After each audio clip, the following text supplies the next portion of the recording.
जोहार दोस्तों, मैं स्मृति ऐश्वर्य आप सभी का स्वागत करती हूं आपके नए यूट्यूब चैनल स्मृति ऐश्वर्य में। आदि आपने इस चैनल को फॉलो नहीं किया तो फॉलो करना शुरू कर दीजिए, क्योंकि जो इम्पोर्टेंट इन्फॉर्मेशन होता है मैं इसी चैनल के माध्यम से आप तक पहुंचाती हूं। तो आज का जो महत्वपूर्ण खबर है वो है सिविल सेवा परीक्षा के नए नियम पर कैबिनेट ने मुहर लगा दी।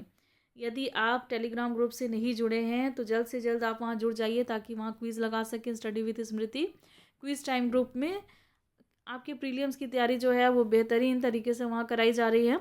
आप उसका हेल्प लें, क्योंकि बहुत ही जल्द जेपीएससी के द्वारा नोटिफिकेशन आ जाएंगे। और इसकी शुरुआत दिसंबर के लास्ट वीक से ही हो गई थी, और जनवरी के फर्स्ट वीक में जैसे सरकार ने कहा है कि ज़रूरी प्रक्रियाएं जो है वो शुरू कर दी जाएंगी, तो इस प्रक्रिया में इसकी शुरुआत हो गई है। कैबिनेट ने सिविल सेवा परीक्षा के नए नियमों पर मुहर लगा दी है। कौन कौन से हैं ये नए नियम, अब हम लोग थोड़ा इसको भी जान लें अच्छे से, ताकि आप लोगों को थोड़ा जानकारी हो जाए इन चीज़ों के बारे में। या जब फॉर्म भरें उस समय भी या बाद में आपको किसी तरह की कोई परेशानी का सामना ना करना पड़े। देखिए, पीटी में आरक्षित वर्ग के उम्मीदवारों की संख्या 15 गुना करने की अब होगी बाध्यता। जेपीएससी के द्वारा जो प्रीलिम्स एग्ज़ाम लिए जाते हैं तो उसमें जो रिजर्व कैटेगरी के जो उम्मीदवार हैं उनकी संख्या 15 गुना करने की अब बाध्यता हो जाएगी। दूसरा जो नियम है जो इम्पोर्टेंट है वो है मनपसंद सेवा न मिलने पर आरक्षित वर्ग यानी कि जो रिजर्व कैटेगरी के छात्र हैं वो लौट सकेंगे अनारक्षित में शिफ्ट होने वाले। जो अनारक्षित में शिफ्ट हो गए हैं रिजर्व कैटेगरी के छात्र, तो वो अगर उनको वहाँ पर मनपसंद सेवा नहीं मिल पा रहा है तो वो आरक्षित वर्ग में पुनः लौट सकेंगे। ये भी एक बहुत बड़ा नियम है, इसे भी बनाया गया है, इसे भी लागू कर दिया गया, इस पर मुहर लग गई है कैबिनेट के द्वारा। अब थोड़ा सा हम लोग इसको डिटेल में और जानते हैं। देखिए, झारखंड लोक सेवा आयोग के द्वारा आयोजित की जाने वाली सिविल सेवा परीक्षा के नए नियम को मंजूर कर लिया गया है, मंजूर हो गया। देखिए, इसके साथ ही झारखंड कंबाइंड सिविल सर्विसेज परीक्षा रूल्स 2021 के प्रस्ताव को भी मंजूरी दे दी गई है। किस प्रस्ताव को? तो झारखंड कंबाइंड सिविल सर्विसेज परीक्षा रूल्स 2021 को मंजूरी दे दी गई है। पटना में तो बहुत ठंड है, पता नहीं झारखंड में क्या हाल है। ऐसे तो मुझे जैसे न्यूज़ में मैं देखती हूँ कि वहाँ बारिश हो रही है और ठंड बढ़ने के आसार भी नज़र आ रहे हैं। वहाँ और भी ज़्यादा ठंड बढ़ जाएगी क्योंकि बारिश शुरू हो गई है झारखंड में। पटना में भी बहुत ठंड है। पटना की ठंड जो है वो झारखंड के ठंड से कहीं ज़्यादा होती है। मैंने दोनों जगह की ठंड देखी है। देखिए, इसमें क्या है, इसमें पूर्व की परीक्षाओं के दौरान जो भी कानूनी विवाद उभरे हैं उसको सुलझाने का प्रावधान कर लिया गया है। जो पूर्व में जो विवाद उभरे थे, क्योंकि आपने देखा होगा कि इसके पहले जितने भी जेपीएससी 6 जेपीएससी के द्वारा जो भी एग्ज़ाम लिए गए या फिर उसके पहले भी जो एग्ज़ाम हुए गए हैं, तो उस सब में विवाद रहा है, सब विवादित रहे हैं।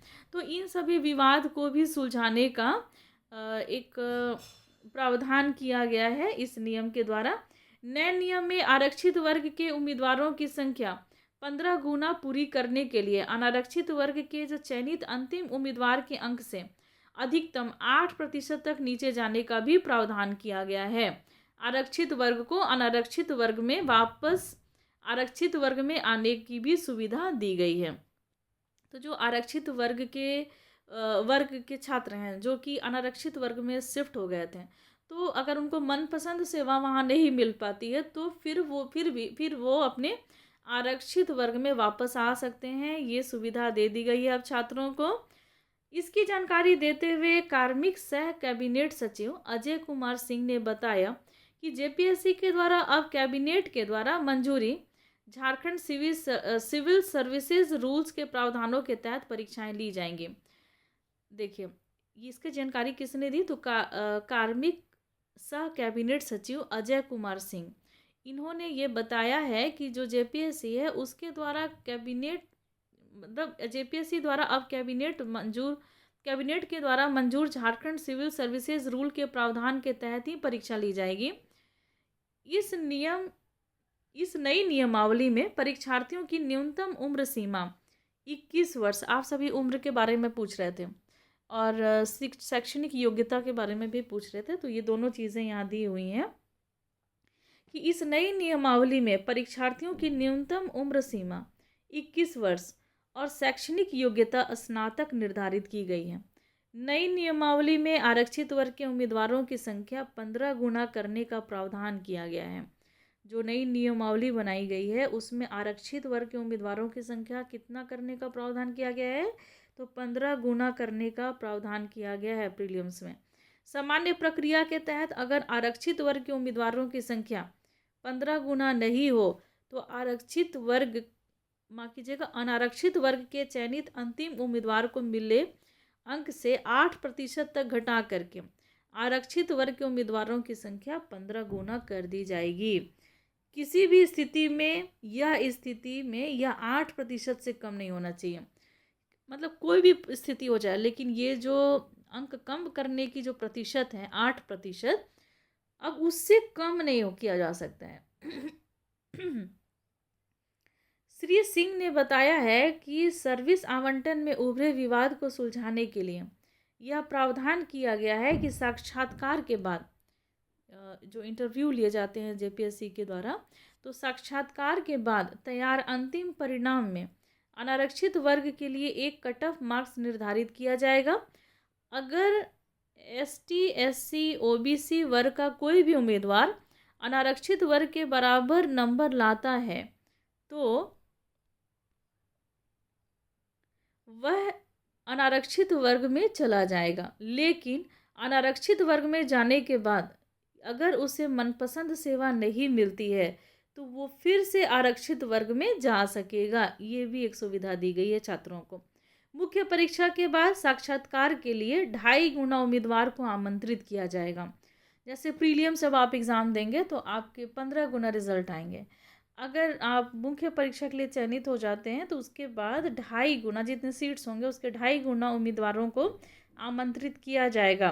भाषा की परीक्षा में मिले अंक को मेरिट लिस्ट में नहीं जोड़ा जाएगा। ये जो पहला पेपर है जिसमें हिंदी और इंग्लिश के जो पेपर हैं, तो इसके पहले जो एग्ज़ाम लिए गए थे 6 जेपीएससी, तो उसमें पहले पेपर के भी अंक जोड़ दिए गए थे, जो कि देखा जाए तो नहीं जोड़ना चाहिए। तो ये बहुत ही विवाद का विषय था 6 जेपीएससी के लिए। तो इसमें क्या किया गया है कि जो भाषा पहला वाला जो पेपर है, भाषा की परीक्षा ली जाएगी, तो उसके अंक को मेरिट लिस्ट में नहीं जोड़ा जाएगा। तो ये है आज की प्रमुख खबर जो कि मैं आप लोगों को इस नए चैनल के माध्यम से देना चाहती थी। नए चैनल का बनाने का मकसद ये रहा मेरा, क्योंकि देखिए बहुत सारी चीज़ें हैं, बहुत सारे कंटेंट जो है ना मैं इस चैनल के माध्यम से आपको देना चाहती हूँ। जैसे कि जेपीएससी के मेंस के लिए आंसर राइटिंग में आप लोगों से कराती हूँ, तो आप उसका आंसर जो है स्टडी विद स्मृति जेपीएससी का जो टेलीग्राम ग्रुप है वहाँ पर सबमिट करते हैं। तो आपको क्वेश्चन मुझे देने होते हैं, तो इसके लिए मैं एक ही प्लेटफॉर्म का अगर यूज़ ज़्यादा करती हूँ तो मेरे वैसे छात्र जो कि इन सारी चीज़ों में इंटरेस्टेड नहीं है तो वो भी परेशान होते रहेंगे, बार बार उनको नोटिफिकेशन जाएगा। तो अगर आप सभी जो हैं इस तरीके के न्यूज़ के अगर आप एक्स्ट्रा इन्फॉर्मेशन चाहते हैं जो इस चैनल के माध्यम से मैं देना चाहती हूँ या देते रहती हूँ हमेशा, या जेपीएससी के मेंस के लिए क्वेश्चन अगर आप चाहते हैं तो फिर आप इसी चैनल को सब्सक्राइब कीजिए ताकि इसको मैं कंटिन्यू करूं। और बाकी स्टडी विद स्मृति चैनल पे जिस तरीके से क्लासेस चल रहे हैं, अभी तो मैंने एक सीरीज़ शुरू किया है, प्रतिदिन सुबह में मैं करंट अफेयर्स कराऊंगी आप लोगों को सीरीज़ के माध्यम से। आज तो मैंने लगभग 27 क्वेश्चन कराए हैं, लेकिन मुझे कमेंट मिल रहे हैं कि 50 क्वेश्चन कर दिए जाएँ, तो बहुत ही जल्द उसमें मैं 50 क्वेश्चन जो है वो कर दूंगी और उसकी सीरीज चलाऊंगी जो प्रतिदिन सुबह में वो सीरीज चलेगा। लेकिन 50 क्वेश्चन को कराने में ना बहुत ज़्यादा टाइम भी लगेगा, मुझे लगता है आधे घंटे से ऊपर लग जाएंगे एक क्लास में।